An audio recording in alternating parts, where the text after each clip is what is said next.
Welcome back, people. Today I'll be teaching you some advanced open source intelligence techniques. Though the term advanced may be subjective, I believe this information can be quite helpful to the average person. So, as some people may know, I've been on the path to the PMPT for quite a while. But when you're juggling a lot of things, I guess things tend to take quite some time. I'm kind of juggling two balls right here. But anyway, I've been doing the OSINT fundamentals course, so I thought I'd share some of what I've learned with you. Firstly, let us start with mastering sock puppetry. The term sock puppetry originates from the idea of using a puppet made from a sock to portray a character. Sock puppets are online personas used for various purposes such as deception, influence, and even investigation. However, sock puppets are not entirely malicious in nature. It all comes down to the intent of the puppeteer. There are mainly two approaches to sock puppetry. You can either create a fully fledged identity that has a function in society, or you can create an avatar based on a niche or an idea.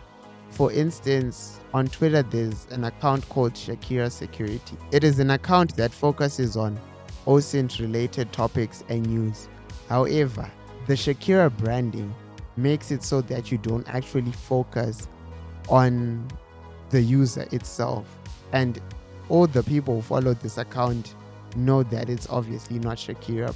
It's probably some dude in his basement, but hey, it works. While on the other hand, creating a fully fleshed out identity can involve generating a fake name, fake ID, and even fake images with AI.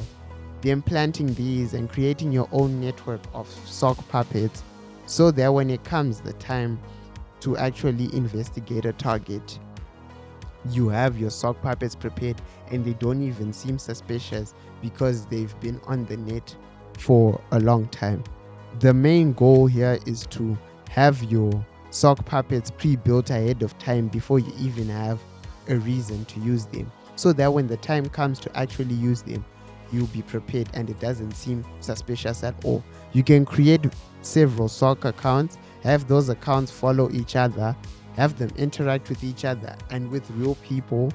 That way you always have the upper hand when it comes to an investigation, because no one would suspect you because your presence online seems legitimate. To successfully create a network of sock accounts, you need a dedicated computer, an encrypted email, and a VPN. Probably you should have a VPN by now because, your service provider is probably laughing at you. They're trolling you right now, watching you from their HQ while you're lagging game. And of course, you need several virtual machines you can use so that nothing actually ties to your identity. People tend to say when creating a sock account, it's better for the persona to be a woman. This is simply because men tend to be more gullible to women. A man can simply give away his biggest secrets just because a pretty girl slid in his DMs. So you should probably consider that in your practice. Remember that you may probably be connected to a sock already. They just haven't targeted you yet. So now that we have this sock account, what do we actually use it for? How can we actually actively use this in our investigations? So what I like to talk about next is search engine open source intelligence. So whether it's Google, Tails, or DuckDuckGo, or even Bing, these search engines are your best friends when it comes to open source intelligence. But to actually unlock their full potential, you need the right tools. So let's talk about some search operators that you can use to your advantage during your investigations. So firstly, you can use quotation marks. The use of quotation marks ensures that the search engine will give you back the exact phrase instead of getting something similar. It's something you can use when you're sure of what you're actually looking for. Next up, we have the hyphen or minus sign. It does exactly what it looks like. It subtracts a search term from your results. It can help as a way of filtering out unnecessary information during your investigations. It will help you save time and prevent you from going down a rabbit hole or on a wild goose chase. Next up is the plus sign. This ensures that a term is included within your search results. This is also another way of filtering, as to only include that which you're looking for, contrary to the minus sign where you'll be trying to exclude things that you're not looking for. Next is the cite operator. This limits pages to results from a specific website or domain.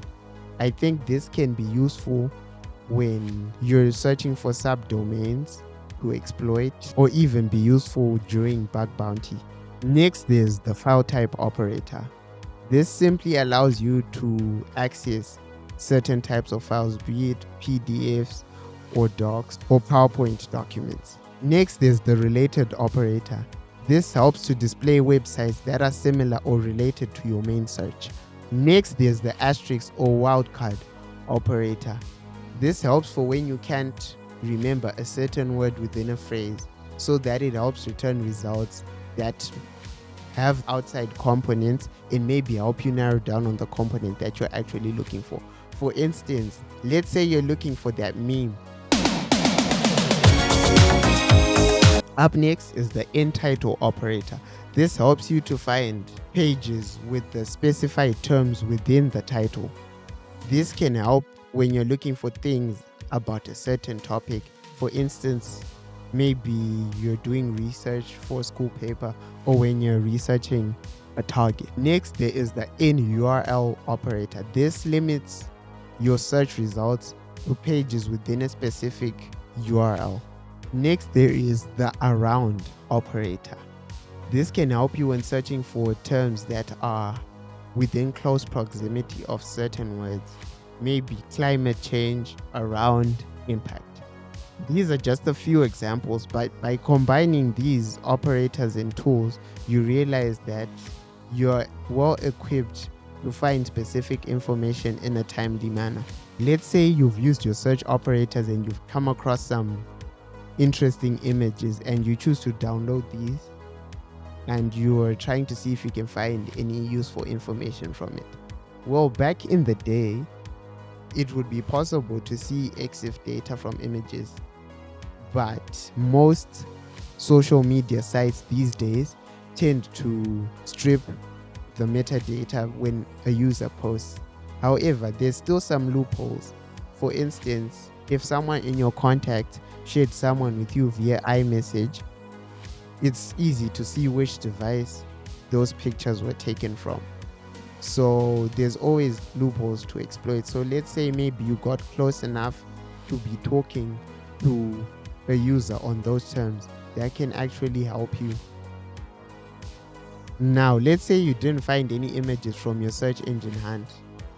You can still look through social media to find information about your target. For instance, on Instagram, by just checking who someone follows, you can find out personal information like who their family are, and maybe someone in their family posted a picture with their home address as a location.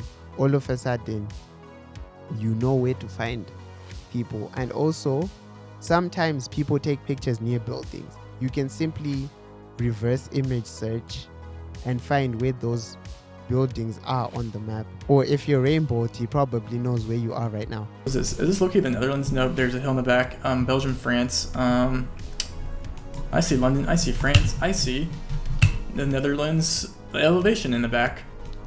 There are also multiple tools that you can use.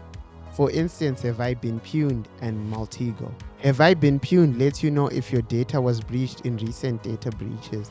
That's why it's always good practice to constantly change your password, as you don't know if your data was leaked in a recent breach or not. Maltego, on the other hand, tends to collect information about individuals, groups, or even associations from various places. And you'd be shocked the amount of information you find there. Have you ever heard the phrase that the internet never forgets? Well, from the moment you first posted something on the internet, it has been kept somewhere. And you'd be shocked that even after deleting, certain images of you can be found. And even when you change profile pictures, when people search for you through a web browser or search engine, they tend to see old profile pictures, and they actually take quite some time to forget. Overall, intuition and curiosity are at the basis of acquisition of intelligence.